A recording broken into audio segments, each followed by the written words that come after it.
En Ecuador avanza un nuevo estado de emergencia declarado por el presidente Guillermo Lasso debido a los ataques de bandas criminales por la transferencia de más de 1.000 criminales desde la cárcel del Litoral o Guayas hasta otros centros penitenciarios. El martes pasado, estructuras ligadas al narcotráfico realizaron al menos 18 atentados seguidos con explosivos y se hallaron 2 cadáveres colgando en un puente de Esmeraldas. Las acciones de terror se sumaron a los motines en la penitenciaría del Litoral ubicada en el puerto de Guayaquil, en resistencia a esta transferencia de prisioneros. Al menos 2 reos murieron y 5 más quedaron heridos. 15 policías se recuperan de sus heridas por los enfrentamientos. En los últimos 2 años, al menos 400 presos han muerto en motines carcelarios, esto sin un efectivo control de las autoridades. Y la política de pacificación de Guillermo Lasso parece causar el efecto contrario. Vamos a ir al análisis con Fernando Carrión, él es analista político y académico de Flaxo, Ecuador. Fernando, gracias a usted. Y se considera que al menos 20 bandas delictivas se han formado en Ecuador y que estarían integradas por unos 40.000 miembros entre locales y extranjeros. ¿Qué es lo que ha favorecido la formación de estas bandas que tienen un dominio evidente de las cárceles? Bueno, yo creo que aquí hay por lo menos tres fenómenos que explicarían esto. En primer lugar, obviamente que hay un incremento sustancial de la producción de cocaína en los países fronterizos. El caso de Perú duplicó en estos últimos 2 años y el caso de Colombia pues en un 25-30% más. Y el Ecuador está en la mitad, con una bajísima capacidad institucional. Por otro lado, se produjo una mutación en la relación de los carteles internacionales, llámese Sinaloa, Jalisco Nueva Generación, con los locales, en términos de que ya no les pagan desde hace 4 años más o menos en dólares, sino les pagan en droga. Eso obligó a que estos carteles se organicen mejor y que empiecen a vender en el mercado interno, con lo cual el Ecuador empieza a ser uno de los países consumidores. Esto ha tenido su contraparte efectivamente dentro de las cárceles y fuera de las mismas. Bueno, y hablemos de esta decisión de transferencia de reos. ¿Para usted fue una medida adecuada o una medida desesperada? ¿Qué otras opciones había? Bueno, la verdad es que el sistema carcelario es una institución pública que está funcionando al margen de la ley, y esto es muy claro. ¿Por qué? Porque, por ejemplo, la cárcel, que hoy día es la más grande y la más compleja, que es la penitenciaría del Litoral, tiene 12 pabellones y más o menos 9.000 personas privadas de la libertad. Cada pabellón es manejado por una de estas organizaciones. Lo que decidió el gobierno nacional es cambiar la lógica de clasificación de los presos, porque antes se clasificaba en función de sus adscripciones a las organizaciones delictivas y no de acuerdo a los tipos penales, es decir, a los grados de violencia que generaban. Y entonces esto ha hecho que en esta última semana se haga una reubicación masiva de alrededor de 2.400 personas privadas de la libertad hacia 2 recintos carcelarios, uno en la provincia de Manabí y otro en Guayaquil mismo, que se llama La Roca, así como dentro de la propia cárcel de la penitenciaría litoral.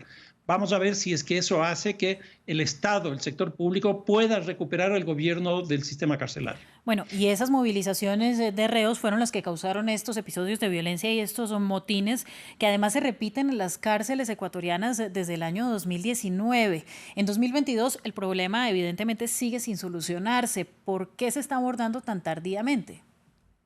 Yo creo que ese es el gran problema. Este rato hay 5 diagnósticos hechos por 5 instituciones distintas.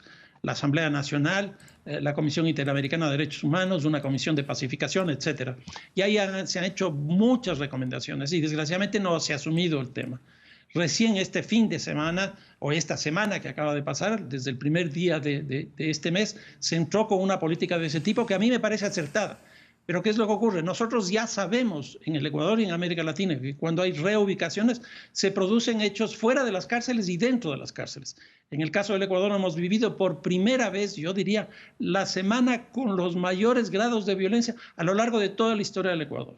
Se produjeron más o menos 18 coches bomba, algo que nunca habíamos tenido, 18 coches bomba. Incendios a gasolineras, a tiendas, a unidades de policía comunitaria. Fallecieron, asesinaron a 6 policías. Ha sido una cosa francamente importante cuando, como decía, esto ya se conoce, entonces lo que se debería haber hecho es, por un lado, la reubicación, pero por otro lado, pues tomar las decisiones correspondientes para que no ocurra lo que finalmente ocurrió. Bueno, y mire, la guerra contra las drogas ha sido uno de los frentes para luchar contra la inseguridad y es uno de los temas que se viven ahora en Ecuador y que han llevado a esta reubicación de presos. Pero quiero preguntarle, ¿usted cree que ha funcionado esta estrategia en la región? ¿Vale la pena que Ecuador continúe con ese enfoque o hay que repensar ya cómo es que se lucha contra la inseguridad? No, yo creo que hay que repensarlo. La guerra a las drogas tiene ya 54 años en el mundo y era una política que uno podría decir que era interesante porque era afectar las zonas de producción, que es básicamente, por ejemplo, la cocaína son los países andinos. Y entonces, si es que uno afectaba eso, no llegaba a los Estados Unidos. Pero ¿qué es lo que ocurrió? Esto se generalizó, la cantidad de personas que han muerto, los recursos económicos que tienen, la penetración al mercado, la penetración en la sociedad, la penetración en el sector público ha sido francamente impresionante. Yo creo que es hora de empezar a pensar cambios en esa lógica y me parece que tendencialmente ya estamos en esa línea. Por ejemplo, Canadá ya legalizó el consumo en su país de la marihuana. El presidente Biden hace aproximadamente 15 días también pues hizo una amnistía para 6.500 personas que habían consumido o traficado incluso marihuana. En los Estados Unidos hay 37 estados que consumen legalmente con fines medicinales y 19 con fines recreativos. Yo creo que es hora ya de que en América Latina empecemos una discusión respecto de la despenalización de la droga. Y señor Carreón, mientras tanto, el ambiente es de miedo entre los integrantes de la policía que no ven los recursos suficientes para controlar estos brotes de violencia sin precedentes. ¿Es un temor fundamentado? Sí, porque lo que nosotros tenemos es policías que tienen que pagarse sus uniformes, policías que tienen que pagarse sus propios chalecos antibalas, que tienen que pagarse su estadía en los lugares donde tienen que ir a trabajar, la comida, etcétera, o que los municipios tienen que proveer estos recursos. Acaba de presentarse la proforma presupuestaria para el próximo año y hay un incremento del 3%, nada más que el 3% para la policía. Y nada más que para la policía, porque todavía estamos en un enfoque exclusivamente represivo donde los dos actores centrales son la policía y las Fuerzas Armadas, pero no se tiene en absoluto ninguna otra política que tienda a mejorar las situaciones de seguridad del país.